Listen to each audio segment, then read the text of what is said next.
This episode is brought to you by Philly Gemstones.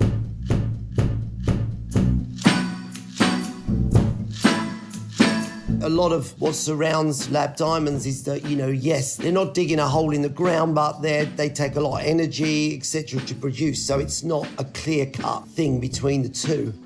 I'm always surprised by new things that I see in the diamond world, and I'm probably at this point in time more optimistic than I have been for quite a long time. Welcome to If Jewels Could Talk.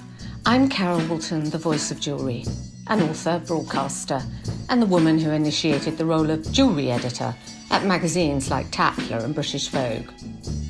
This is a podcast for everyone, for people who do like jewellery, for people who don't realise they like jewellery, and anyone intrigued by fascinating facts, new ideas, and forgotten histories.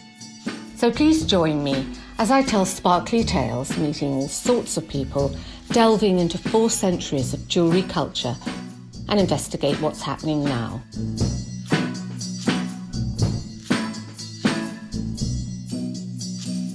Today we're going to talk about the future of diamonds. I'm really happy to be joined by London-based American Stephen Lussier, the De Beers Group's Executive President for Brands and Consumer Markets, who's been selling diamonds and all the dreams and aspirations that go with them for nearly 40 years. He's leaving his role and remaining as a strategic advisor and chairman of the Natural Diamond Council, which is a resource and authority on mined diamonds. And he was the recent winner of the 2002 GEM Award for Lifetime Achievement. Stephen Lussier, thank you so much for joining us today. Yeah, great to be here. Really looking forward to it, Carol. Where are you joining us from today? Very uniquely, I'm here in London.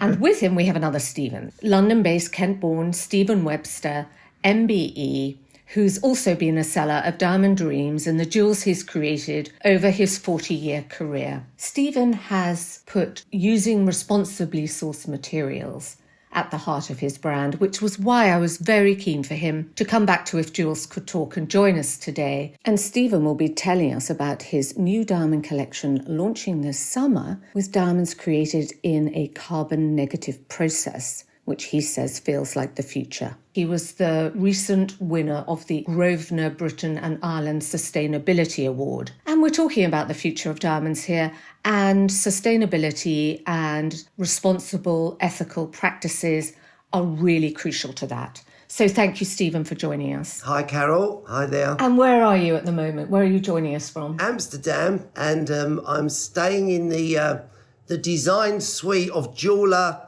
B.B. van der Walden, and it's an extraordinary place. Behind me, you'll see this massive necklace. I wasn't aware of the fact that she was a sculptor before she was a jeweller, so all around the place there's this sort of expanded jewellery, this being one, so I thought I'd make a nice backdrop, even though the listeners can't see. Well, thank you for joining us. Stephen, we want to talk about the future of diamonds.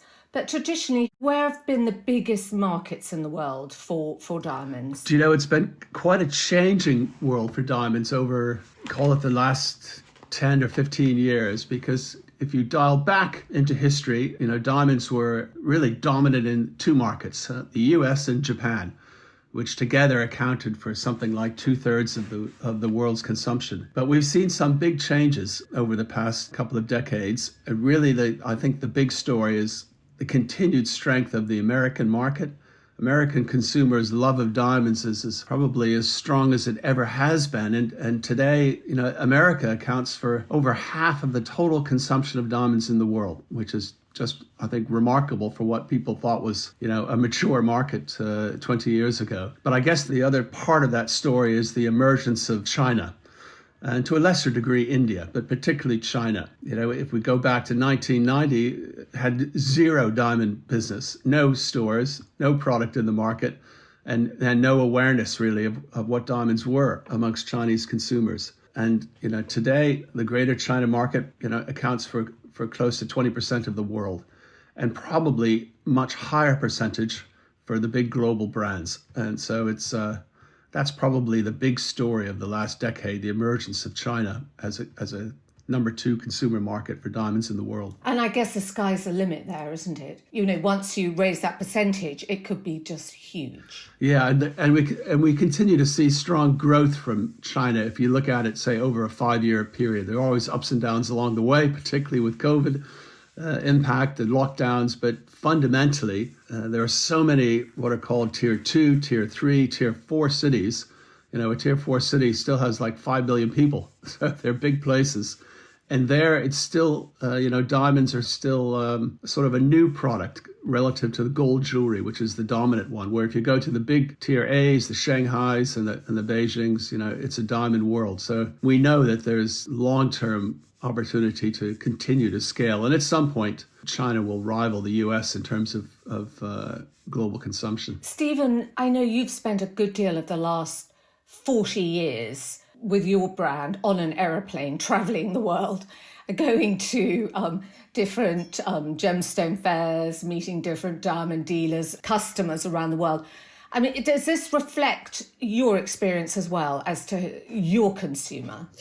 Well, I think for us, you know, I kind of built the business in America. So, you know, that was our number one market for forever kind of thing. And there I would have sold my jewelry, which, you know, has not so much been diamond focused, but it's always had diamonds in it. And I think for us, the biggest change came probably 20 years ago when the Russian market opened up. And because of my family, I had like connections to the people, if you like, which led to us opening a boutique in Moscow very early, like nearly 20 years ago. And that just sort of skyrocketed, I think, for us. It was something where, you know, very, very quickly we were selling in places that previously I'd never really heard of, like Kazakhstan and Azerbaijan and you name it, around what was the old Soviet Union. And I think that just, you know, covered all of our growth. It just was so fast. And then, of course, that changed very quickly 2 months ago, where my store in Kiev doesn't exist and my store in Moscow, like all brands, we can't deal with anymore. So a quick aside, what have you done with that store in Moscow? Well, the store exists because it's within Zoom, which is like Selfridges. It's a boutique inside, a big department store, but we can't deal with them. We can't supply goods. We can't get paid. We've stopped business, and we stopped business like 2 months ago.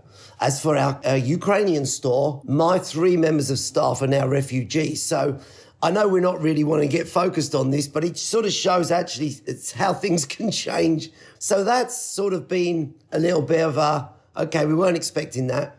Back to America kind of thing, but we never pulled out of America. So America's always been that sort of stable market for us. We have made some headway into China. We opened a boutique in Beijing during COVID, which I suppose I've got very little I can kind of go on really as far as trends go, because pretty much since we opened, the place has been very restricted for movement of people in all the big cities, but definitely in Beijing and Shanghai. The interesting thing with it was we seemed to be selling lots of the same thing, which was a diamond and gold piece. So with no colour in it, which was kind of interesting. I think it was probably because somewhere along the line, some sort of influence had happened that meant that people came looking for that particular product. But I'm assuming that once mobility starts again, that will change. It's too early days for us. But at your flagship store in Mount Street in London,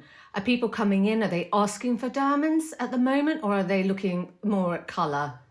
It's mixed, but we never had a category that, you know, would fall under bridal. We never really carried it. I mean, may have been to our detriment, I don't know, but only during lockdown time, I launched a thing called the No Regrets Chapel, which actually gave a home to our now new bridal sort of pieces, which it's been very interesting. It is predominantly diamonds. I get a huge amount of same-sex relationships, which I don't know if I was expecting or not, but it's so disproportionate that it's really interesting. I've heard from some of my clients that people feel like this is a place where they're very welcome. There's going to be product that they feel it works for them. So that's been really cool, actually. But it doesn't matter what the relationship, it's predominantly diamond and gold, diamond and platinum jewellery. So yes, the demand's there. And Stephen Lussier, so US is the major market. And do you think it's no coincidence that that was where you launched the extraordinary slogan that is still the tagline globally, a diamond is forever, which you launched in 1947, basically propelling every American girl to ask for a diamond engagement ring? Yeah, I mean, that's where the De Beers marketing all started. And I mean, it's an interesting story. It was really a visionary leader of De Beers, a man named Harry Oppenheimer, who was later to become our chairman for many years, but in those days was, in effect, the son of the chairman. And he often said that probably he never would have got the budget to start the marketing initiative if he weren't the son of the chairman. And that they were, in effect, giving him a little bit of opportunity that wouldn't have happened otherwise. But actually, if you look at the modern luxury goods industry, he was clearly a visionary because he was really the first in the world to appreciate that you could influence demand for a luxury product through what we now know to be the modern tools of marketing. And prior to that, there was a sort of an accepted wisdom that if you advertised luxury goods, that they would no longer be considered luxury, because why would you need to advertise them? And that somehow advertising diminished the appeal of a luxury product. We look at that now with the modern luxury goods industry and Monsieur Arnault and think how silly. But back then it was really the accepted wisdom. And he broke that mold. And he went off to America and found an ad agency, then in Philadelphia, NW Air, and started that campaign. And it was only probably 5 or 6 years after that all started that Frances Garrity, again, probably quite a role model in her own as a female copywriter in what was in those days a male world of advertising, wrote that line, "A diamond is forever." And I think to the great credit of De Beers, they haven't tinkered with it over the long period of time because it so much encapsulates in a few words everything that a diamond means. It means that promise of eternal love. It means a product that will endure as a store of value over time. And it means a product that will never go out of fashion. In effect, this concept of eternal elegance, which is what diamonds represent. And all that is summed up in that fantastic line. And that's where the marketing all started. It was only in America really up until the sort of 1970s and 80s when De Beers took that model to other countries around the world to build the industry that we have today. But what has really changed is anyone buying diamonds really now has to be encouraged to ask where that diamonds come from. And Stephen Webster, recently you created the diamond engagement ring for Megan Fox, given by Machine Gun Kelly when they got engaged. Has the message got through to celebrities? Because they kind of lead the way. Did they want to know where their diamond came from? Interestingly, the only question I got asked was where the emerald came from, which it could have gone either way, I guess. I had an answer because I have to have an answer for every question, if you like, concerning, sustainability, responsibility of our business. But yes, it does come up. In that particular case, it was the emeralds. But I think people now, it's not 100%, no way, but it's a very high percentage of people are interested in where elements of what it is that they're buying have come from, including diamonds. I mean, as we all know, probably the first questions were ever surrounding diamonds. And, it was probably when the industry, first had to start looking at itself and the processes, etc. And I think, we are maybe 15 years along the line from whenever that first started. And there's been a lot of changes. And I think there was that sort of instant knee jerk to that, that every diamond was a blunt diamond.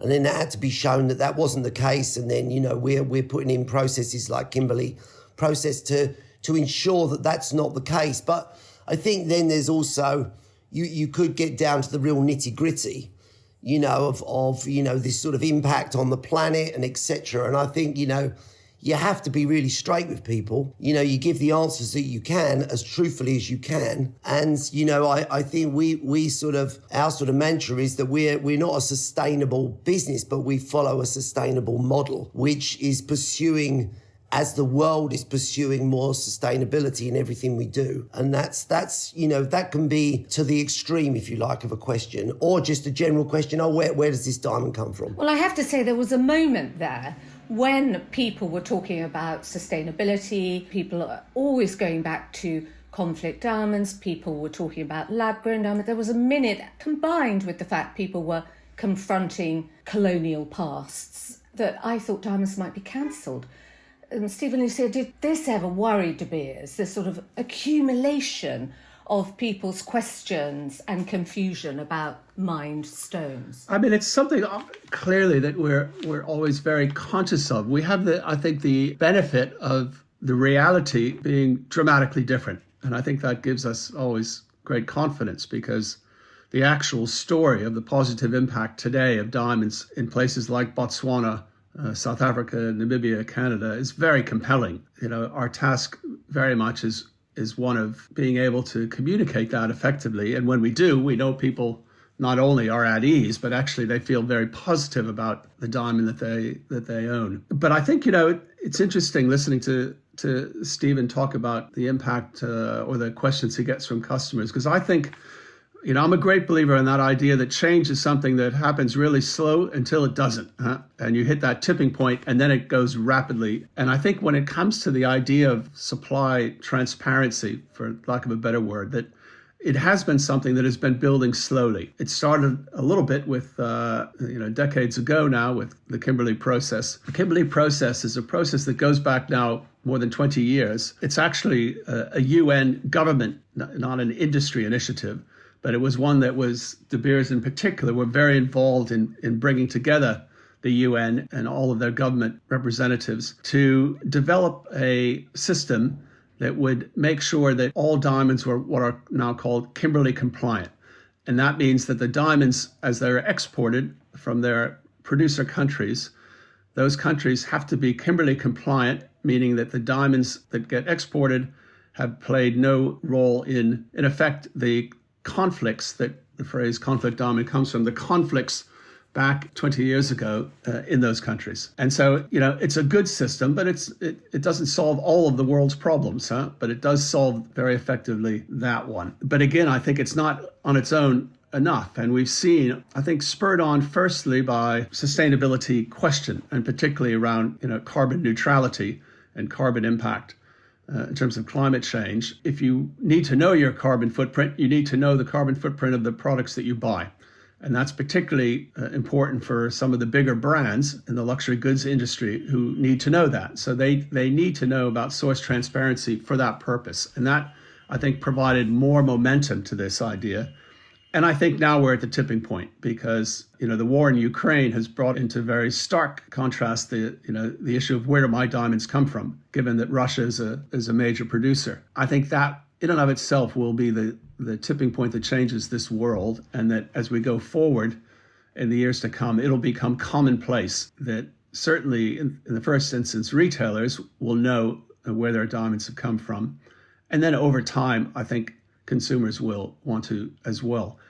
I don't think that they're ever going to seek out diamonds from one country or another, but I think that they will want to feel good about the diamond that they have, and knowing where it's come from will help them feel that. So I think it's an unstoppable trend now. Do you know, I thought when I visited years ago, I came to the Arapa mine in Botswana and had a look, and I thought actually it might get to the point where people did want to, as much as somebody said, oh, this is a flawless diamond, or this is, a fantastic marquise cut, they would say, you know what, my diamond comes from Arapa. It's this fantastic mine where the workers are so well, it's run by a woman. And it would become like a sort of mark of a badge of honor that you knew exactly who had mined this stone, and that it was completely traceable and sustainable and supporting the country where it had come from. I think a decade from now, we'll look back at that and it'll seem obvious that you need to know about something that is so precious to you, so unique,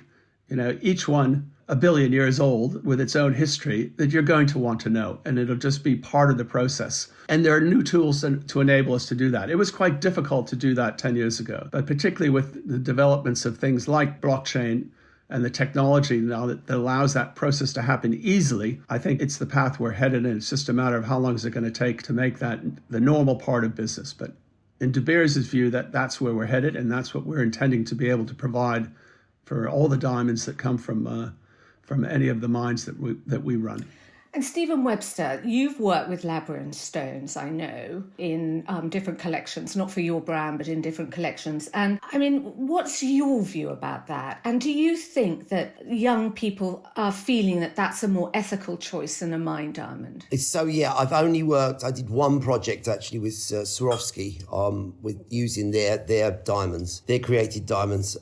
So we've never used them in essentially just a Stephen Webster collection. I've always been very interested in it. I mean, anything that involves technology moves at a pace that, most other things can't. And I think that there was a sort of one particular path I was following with the lab diamonds, which has now been released, which is Sky Diamonds, which I actually produced in Stroud in England, which interested me anyway. So tell us about Sky Diamonds. The producer is a guy called Dale Vince, he's definitely eco-warrior, but a very, very successful one. And his company, Ecotricity, are one of the biggest sort of green producers of energy for the UK. And he's just a radical kind of thinker and very, very smart. And so he came to me like 6 years ago with the very beginnings of an idea of something that could produce in a laboratory a diamond that was genuinely carbon negative. So I was very interested in that because I think, a lot of what surrounds lab diamonds is that, yes, they're not digging a hole in the ground, but they take a lot of energy, etc. to produce. So it's not a clear-cut thing between the two. And for me, too much opaqueness still surrounds a lot of where the lab is. What does it mean, So I've avoided it, but because I could actually go to Stroud, of which I've done many times now on the train, and watch the progress of this,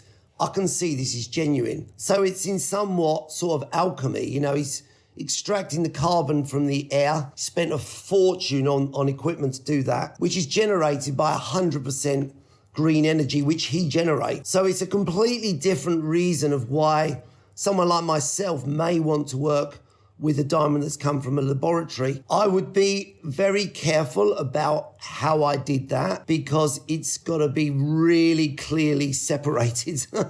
I don't want any confusion. I mean, this is where the market can be confused because there isn't always the same separation that goes on. And I think, these are reasons why we've resisted, as well as all the things I mentioned. But I do find something like that particular project. There are others that are, sort of building at the same time, but he's quite advanced, that I find exciting. How could I not? It produces something that's a diamond. And I suppose there's different reasons why someone would wear diamonds that are not natural diamonds. And I think even with De Beers, a producer diamond that's a lab diamond that's for a different purpose. It's considered to be more of a fashion purpose rather than your meaningful, let's say your engagement ring, these kind of things, these things that mark, life, where I feel there's every reason why people still want that to be a natural diamond. But, if you're wearing 15 different piercings in your ear and you're in your 20s and you really like the sparkle, hey, honestly, I feel that there's a reason why you might be looking at both, so I completely get it. I get that point, but then don't we have to get the message to the young people that actually that's disposable? They're buying something that essentially you're saying they will dispose of because as they get older, they're not going to wear it. And it's fashion-led, and we have to sort of, all of us now, be aware that we're not buying disposable fashion. Well, I disagree with that. I don't think they're disposable.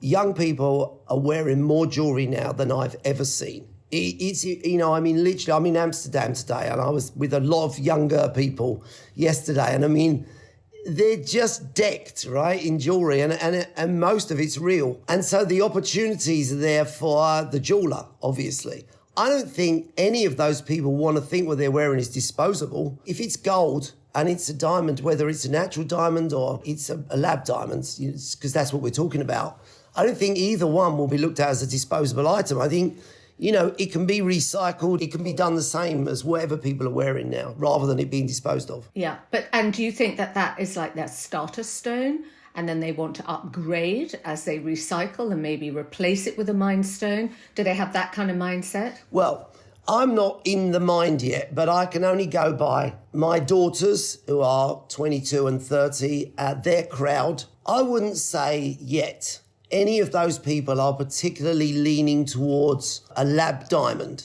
right? They're not. That's not in the conversation I'm hearing. So what do they want? Well, they want a real diamond, a natural diamond. But I suppose things like this sky diamond, which is, to me, a very different story to a slightly more opaque sort of lab-created stone. I'm not saying that they're all bad, but this one is a story that I've followed and I know. I think there would be interest. You know what I mean? I can't imagine they'd just reject it. So I feel this is where I suppose for the years since it even entered the realm of this like lab diamond that matched, if you like, a lot of the qualities of a natural diamond, a lot, not all, then you felt, okay, this is not going to go away. And I don't think it is going to go away. But I do feel, something that Stephen had just said and I'd mentioned earlier, we've just seen 20% of the world's production of diamonds is now not accessible, or it shouldn't be, by anybody because it comes from Russia and it's part of the sanctions. Now, I don't know about the conversation of how and why and if they will ever infiltrate the system, but let's just say they're a no-no. That's 20% of the world's supply is gone. The demand is massive. Where is all this going to get satisfied? And I feel this could be the same with coloured stones as well.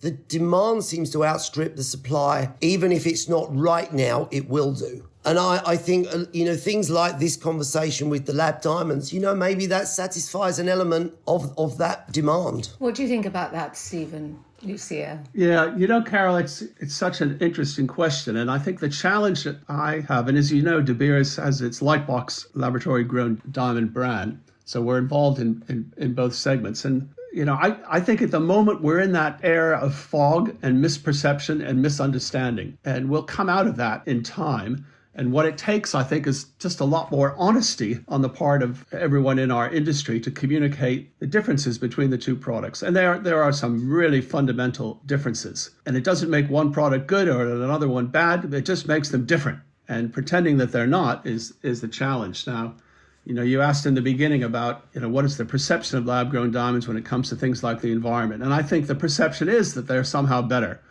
It's not the reality. Most lab-grown diamonds come from China. This is where they're manufactured, the vast majority. And we know that those factories are, coal-fired energy sources, and there's nothing green about them. But it comes with that perception. So I think we need a little bit more honesty on that front. And then secondly, the big difference is the cost. There's a fundamental difference in cost. Bringing a natural diamond to the world is a very expensive process, and getting more expensive, not less expensive, as some of the world's big mines go deeper and deeper. And that gives them, there's an inherent rarity and an inherent preciousness and value that comes with that. And that's just a fact. And a lab-grown diamond is a very inexpensive thing to make relative to a natural. I mean, you can pump out 1 carat lab-growns for somewhere around south of $400 for a carat. And that's just a fact. That doesn't make them bad or wrong, but it does cause me some concern if I see them sold for $4,000 when it only costs a few hundred. So I think we just need to get to the place where there's understanding, they find their different markets, and they live in a somewhat different world. And I agree with Stephen, I think they'll be around as a product, but they just need to find their own niche, and that will take a little bit more time. As you say, as diamonds are so expensive to get the technology needed to get them out of the earth, and if that becomes prohibitive, if there is more demand outweighs supply, will lab-grown diamonds fill that gap? I think there are a lot of things that could fill that gap. But, I've heard this story for a long time that, that eventually there won't be enough natural diamonds. And somehow we do manage to find them as demand has continued to grow. But demand is very, very strong at the moment. And certainly in the short term, the world has to reorient around the Russian supply. There are countries that are very happy to buy Russian diamonds. The sanctions are largely Western market, Europe and America. And I think we'll see diamonds, particularly from Southern Africa and Canada, flow into those markets. And there are other markets like China and the Middle East and perhaps India who may well be happy to continue to buy the Russians. So I think we'll see that sort of splitting up around the world in a different way. Fundamentally, diamonds are a product that need to do good. They need to have positive impact, particularly in the countries where they come from, which on the whole, is the developing world, even though they're largely consumed in the developed world. And we need to look at how we can always maximize the benefit for those countries and those communities, that are in effect the source of diamonds. So it's this massive global business, but you have to localize the message, the diamond message for particular markets.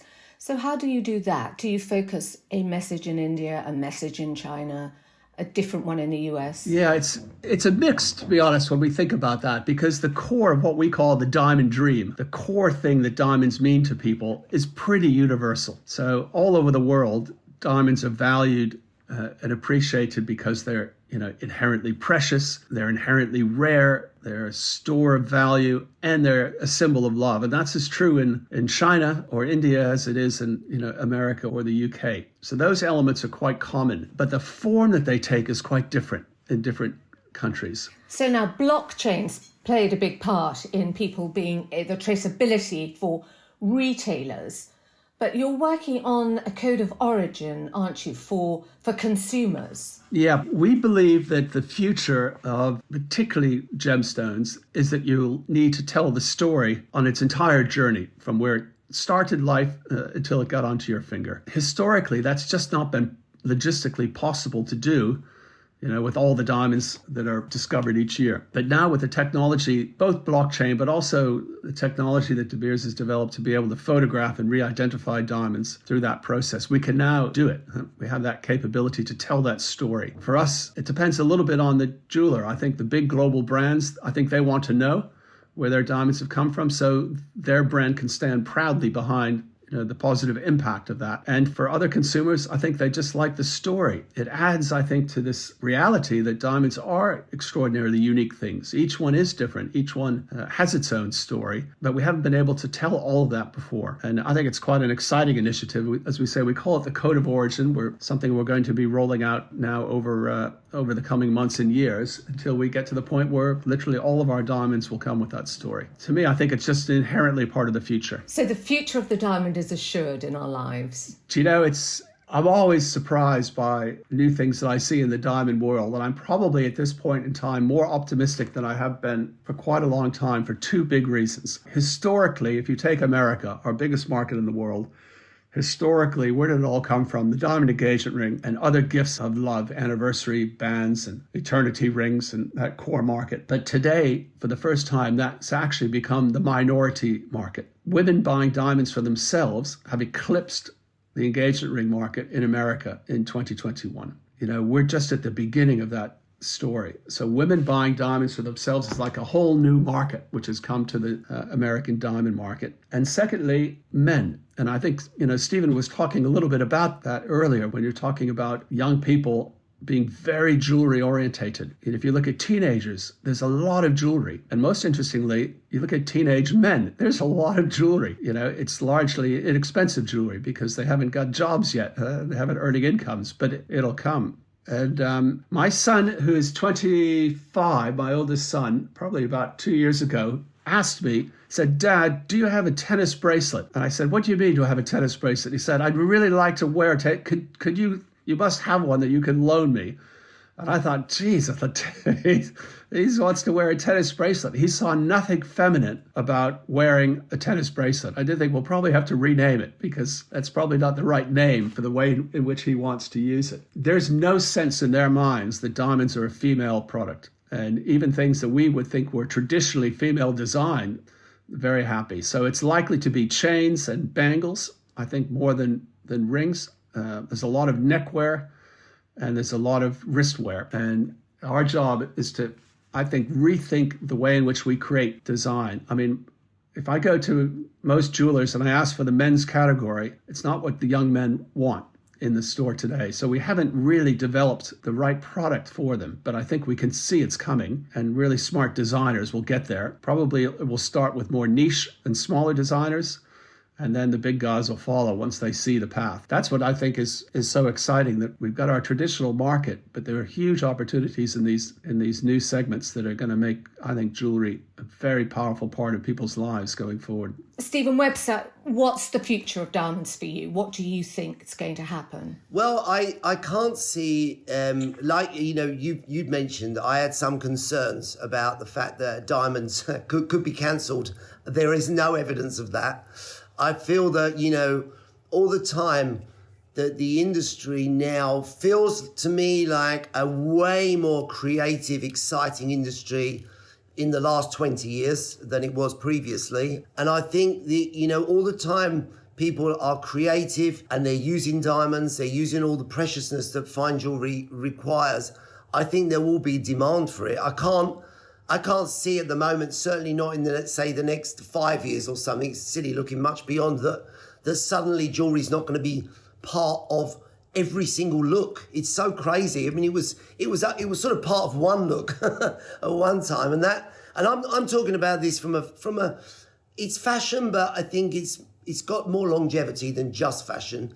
Is that people now enjoy the accessory of jewelry, and that's on that side. And then with the emotional side, I cannot think of anything replacing it. So it feels like there is a long life left. Do you think there's still part of the dream that every person aspires to own a diamond? I do. I know it seems a bit romantic, but what the hell, it really does. I still really love the process of creating, designing a piece of diamond jewelry for people that's marking these big occasions of their life. And it never stops. I'm still doing it, and it's brilliant. And it doesn't matter if it's a rock star or just someone on the street. It really doesn't matter. You get caught up in that. So it's a dream. Of course it is, yeah. And Stephen Lussier, can you reassure us that enough diamonds will be found in the future to meet the demand? I certainly hope so. The big De Beers mines have decades to run, both in Botswana and in South Africa. Our big mine, the Venetia mine in South Africa, which we're building an underground mine to extend its life now for many decades to come. But the key, of course, is finding the new ones. It's very difficult to find a diamond mine. We keep looking. Where are you looking? Largely Southern Africa and the northwest of Canada. But Southern Africa, for sure. Angola is very prospective, and with the new government policies in Angola, I think it's a place where De Beers, for one, are very happy now to go back and operate in, and we're exploring there, and that's probably a likely place. There are probably more mines to be found in Botswana and South Africa, and we're building new vessels for offshore recovery of diamonds on the Namibian coast. So I wouldn't worry too much. I think we'll be okay. We'll be okay for the rest of our lives. So diamonds for everyone is safe. The future's good. It is indeed. Thank you, Stephen. Thank you so much for joining us. Always a pleasure. Bye, Stephen. You're back on a plane. Are you on a plane every day of your life? Not quite, but I am today. Yeah.